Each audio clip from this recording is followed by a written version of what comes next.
Provide करता है specific type of treatment to a specific type of data, मतलब packet या डाटा। जैसे वॉइस को तो सबसे ज्यादा हाई QoS क्या यूज करता है उन सबको, क्या है उसके अंदर, मतलब ठीक है special kind of classification, DSCP, PCP, IPP। Like अगर लेयर 2 होता है तो वो PCP यूज करता है जो कि 3 बिट का होता है, एंड लेयर 3 होता है तो वो DSCP एंड IPP यूज करता है। IPP पुराना तरीका PCP का ही होता है।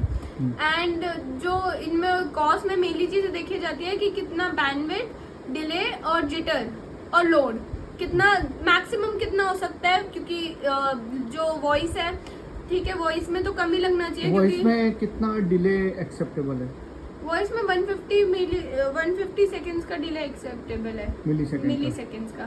और जिटर कितना एक्सेप्टेबल है? 30 मिली सेकंड्स का जिटर एक्सेप्टेबल है। 30 मिली सेकंड और लेस। हाँ, और लेस।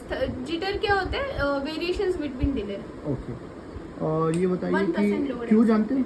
हाँ, क्यों तब यूज होती है जब आपके जो पैकेट्स आते हैं वो आपकी क्षमता, आपकी फॉरवर्डिंग क्षमता से ज्यादा है, मतलब packets are coming more way faster than you can process them and forward them. तो जब आपके ऐसे पैकेट्स आ रहे हैं जैसे लाइक धड़ पैकेट आ रहे हैं, तो मैं एक क्यू में उन्हें डाल लूंगी, ठीक है। एक क्यू की भी एक थ्रेशोल्ड वैल्यू होती है, क्योंकि ऐसा तो है नहीं कि अनलिमिटेड पैकेट्स आते जाएंगे और क्यू बढ़ती जाएगी, तो बाद में वो पैकेट्स ड्रॉप होने लग गए थे। अब इन पैकेट बाय डिफॉल्ट क्यू कौन सी होती है?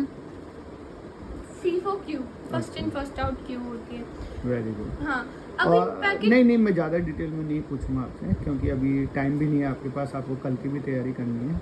अच्छा ये बताओ, एक वो सुनिए आपने लो लेटेंसी क्यू, वो क्या करती है? लो लेटेंसी क्यू होती है, वो क्या करती है, जो आपका वॉइस होता है, वॉइस और वीडियो, पहले वॉइस आता है फिर वीडियो आता है, तो इनको ज्यादा प्रायोरिटाइज करके क्या करती है, जैसे जब तक आपकी डिफरेंट टाइप्स ऑफ क्यू बन गई, तो जो आपकी वॉइस की क्यू है जो ज्यादा प्रायोरिटाइज्ड है, उससे डाटा पहले ले लेगी एंड उसको पहले फॉरवर्ड करेगी जब तक वो क्यू खाली नहीं हो जाती है। अब ये क्यू खाली हो गई, जब तक भी क्यू खाली नहीं हो रही, तो ये वाली मतलब जो बाकी की क्यूज है, वो क्यूज आपकी स्टारवेशन हो जाएगा। एंड फॉर एग्जांपल जैसे ये क्यू खत्म हो गई, देन ये यहाँ पे शुरू किया और वापस से एक पैकेट आ गया, so because of that packet ये the first queue has the high priority, तो वो ज्यादा पहले जाएगा। ये वैसे तो बहुत सही है वॉइस के लिए, बट दूसरी क्यूज के लिए, दूसरी क्यूज को स्टारवेशन हो जाएगा। Very nice, very nice. और कौन से टॉपिक हैं? आपने एनसिबल कर लिया? IPv6 करा है? हाँ जी। IPv6 का चलो बताता हूँ।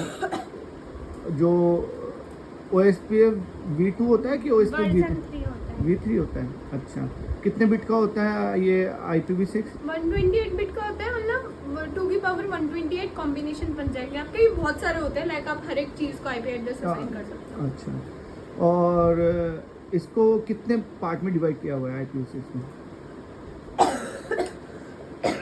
IPv6 को 8 फील्डों में लिखते हैं, 8 फील्ड्स में। 8 फील्ड में? अच्छा, वो तो उसके फील्ड हो गए। ओके, नहीं मैं ये कह रहा हूँ IPv6 में जब एड्रेसिंग करते हैं तो वो आपका सही है।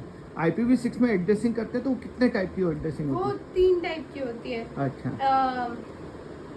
अच्छा आप पूछो कितने टाइप के, यूनिकास्ट वगैरह ना? हाँ। तो जो आपके वो होते हैं वो 3 टाइप होते हैं। पहले यूनिकास्ट, मल्टीकास्ट एंड एनीकास्ट। इसमें ब्रॉडकास्ट नहीं होते हैं, तो ब्रॉडकास्ट की जगह एक NDP प्रोटोकॉल चलता है। हाँ। तो नेबर डिस्कवरी प्रोटोकॉल वो यूज होता है ARP वगैरह के, क्योंकि बहुत सारे प्रोटोकॉल्स है जो कि ब्रॉडकास्ट यूज करते हैं। हाँ।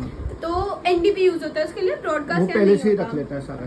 ब्रॉडकास्ट यहाँ नहीं होता। नहीं, ग्लोबल यूनिकास्ट, हाँ वो सब यूनिकास्ट, जो यूनिकास्ट है, यूनिकास्ट के भी 3 वो आते हैं। अच्छा, यूनिकास्ट में भी 3 पार्ट होते हैं? 3 पार्ट होते हैं, global unicast and unique local and link local. Okay. जो ग्लोबल यूनिकास्ट होता है वो काउंटर पार्ट होता है IPv4 का, और वो सच पब्लिक IP एड्रेस की तरह ही होता है। एंड फिर जो यूनिक लोकल होता है वो प्राइवेट IP एड्रेस की तरह होता है, लैन के लिए लैन के लिए होता है, प्राइवेट IP एड्रेस के लिए होता है, और इंटरनेट से रूटेबल नहीं होता विया इंटरनेट, ठीक है। एंड जो हमारा लिंक लोकल होता है वो बाय डिफॉल्ट असाइन हो जाता है हर पोर्ट पे, ठीक है। ठीक है। अब आप ये बताइए कि IPv6 भी आपने कर लिया है, QoS भी कर लिया है, राउटिंग भी कर ली है, BGP का पोर्ट नंबर क्या है? BGP का 179। 179 है। ओके, Application मैं layer। ज़्यादा नहीं पूछूँ, एप्लीकेशन लेयर प्रोटोकॉल। ओके, और ये बताओ आप, और क्या बच रहा है आपने? अच्छा, एनसिबल करिए। एनसिबल में क्या, थोड़ा सा जल्दी से ब्रीफ में बताओ क्या होता है?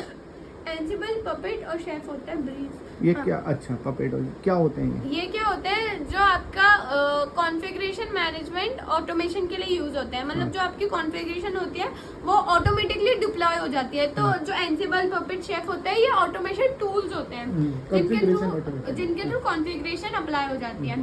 तो जैसे कैसे ये होती है? जैसे आप एक शेफ का एग्जांपल दो। मैं जैसे शेफ का दूं, हाँ। शेफ में प्रोग्रामिंग लैंग्वेजेस होती हैं। फॉर एग्जांपल क्या प्रोग्रामिंग लैंग्वेजेस होती है, तो शेफ में रूबी यूज होता है। शेफ में रूबी यूज अच्छा, होती कोडिंग है। लिखने के लिए। हाँ, कोड लिखने के लिए। क्या होता है एक्चुअली, एक कोई से भी आप वो ले लो, कोई भी कोई भी नेटवर्क आर्किटेक्चर ले लो, उसकी एक लाइफ साइकिल होती है।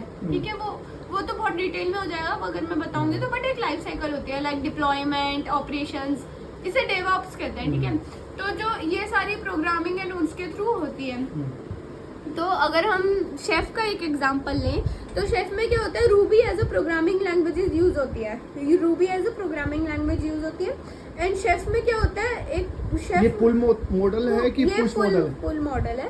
शेफ पुल मेथड यूज करते हैं। इसमें क्या पुल होता है, मतलब समझाओगे क्या होता है पुल मेथड? पुल हमारी नॉर्मल भाषा में क्या होता है, लाइक किसी चीज को खींचना। मैं इस चेयर को खींचूंगी अगर ये तो ये पुल हो जरूरत है जाएगा तो, अगर मैं हाँ। खींचूंगी तो। ठीक है, सो पुल मेथड शेफ में क्या काम करता है, एक सेंट्रल सर्वर होता है। ये सारे एंसिबल, पपेट एंड शेफ, ये सारे सेंट्रल सर्वर पे बेस्ड होते हैं। मतलब इन सब में एक सेंट्रल सर्वर होता है। तो शेफ में क्या होता है, शेफ का जो पोर्ट नंबर होता है सबसे पहले वो 1002 होता है, 10002 होता है। ठीक है, एंड 10002 होता है। एंड शेफ में क्या होता है, जो हमारा क्लाइंट होता है वो चेक सिंक्रोनाइज करता रहता है कॉन्फ़िगरेशन को कि सर्वर से जो शेफ सर्वर है उसके साथ क्लाइंट सिंक्रोनाइज कहाँ पे करता होता है? रहता है। क्लाइंट पे क्या बोलते क्लाइंट हैं उसे? मतलब नोड उसे बोलते क्या है? एजेंट। एजेंट बोलते हैं। Agent तो वो बोलते हैं। एजेंट क्या करता है? पुल करता है, लाइक अगर अगर कुछ उसे कमी- कोई नई कॉन्फ़िगरेशन मिल गई तो उस नई कॉन्फ़िगरेशन को वो पुल करके अपने पे डिप्लॉय कर लेगा। मतलब अपने पर डाल लेगा, अपनी कॉन्फ़िगरेशन कर लेगा। एंड वो कैसे सिंक्रोनाइज करता है, वो एक ओहाई वो होता है, उसके थ्रू लाइक एक नाइफ वो होता है, वो बताता है क्या करना है। एंड एक ओहाई मेमोरी होती है जिसमें वो उसका खुद का वो सब होता है। Very good, very good. अच्छा, ठीक है। और एंसिबल पुश मॉडल है, पुल मॉडल है? एंसिबल पुश मॉडल है। पुश मॉडल है। और एंसिबल में जो कोडिंग लिखते हैं वो उसको क्या JSON बोलते में हैं? लिखी जाती है। जेसन में? जेसन में कोड लिखा जाता है। यमल में कि जेसन में? जेसन में। जेसन में, यमल में, YML। हाँ, यमल में लिखा जाता है। हाँ। सॉरी। ओके, कोई बात नहीं। और जो वो कोड लिख के जब एक जगह इकट्ठा करके रख देता है, मतलब पूरी एक बुक बना लेता है, उसको क्या बोलते हैं? Play book. Play book.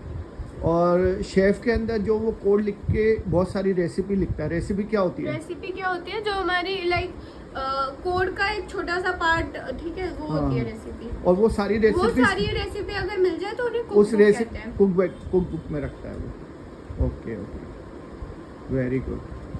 और पपेट का पोर्ट नंबर 8140 होता है। Very good. चलो, मैं आपका ज़्यादा टाइम नहीं लूँगा क्योंकि रात के इतना टाइम हो गया है। आपको कल पेपर भी देना है, आपको और भी तैयारी रिवाइज करने है ना? कुछ क्वेश्चंस और रिवाइज करने हैं, समझना है। समझ तो चुके हो, रिवाइज करना समझ तो जो गए है ना? तो आप तैयारी कर लो। All the best, thank you. है ना? आपने बहुत ईमानदारी से तैयारी करी है, देखते हैं क्या होता है। ठीक है, कोई नहीं। Bye, best of luck, love you.